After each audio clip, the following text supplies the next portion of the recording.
une affaire de femme.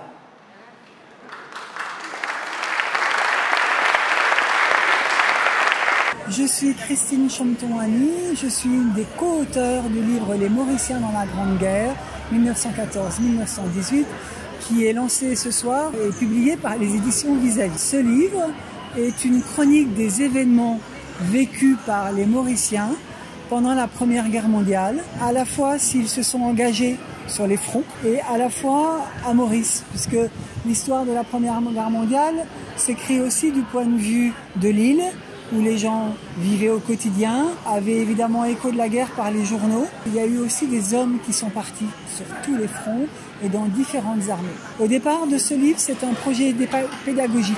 2 établissements, l'école du Centre et le lycée La Bourdonnais. Nous sommes réunis pour essayer de faire revivre une mémoire par les élèves qui se sont vite aperçus que si on n'a pas oublié la Deuxième Guerre mondiale à Maurice, on a beaucoup oublié la Première.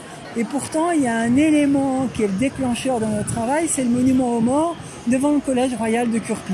Il y a 48 noms dessus et ils disent bien ce qu'a été l'engagement des Mauriciens. Ce sont des morts qui étaient engagés dans l'armée australienne, d'autres dans l'armée indienne ou sud-africaine. Ils sont tous réunis sur le monument aux morts. On n'est ni historienne ni chercheuse. On a cherché pour apporter des documents à nos élèves.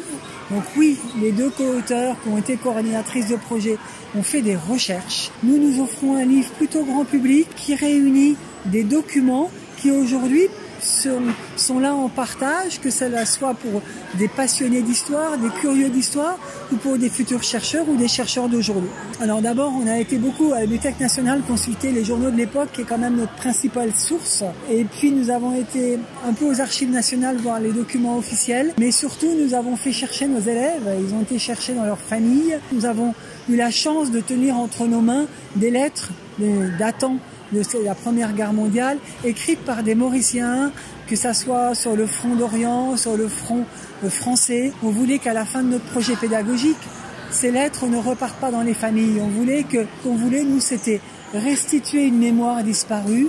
Maintenant, il y a un travail d'historien à faire. Les premiers lecteurs sont touchés, impressionnés par l'iconographie dont on a peu parlé. Parce qu'on a réussi quand même à publier des photos de soldats de cette époque, prêtées par les familles. Et donc ces photos-là parlent. Ce sont des hommes qui sont dans le studio ou qui sont avec leurs compagnons d'armes. Il y a un petit monument aux morts à Port-Maturin. Et cette centaine de Rodriguez, c'est l'occasion aussi d'en parler. Et par une de nos élèves, on a pu faire remonter un souvenir familial.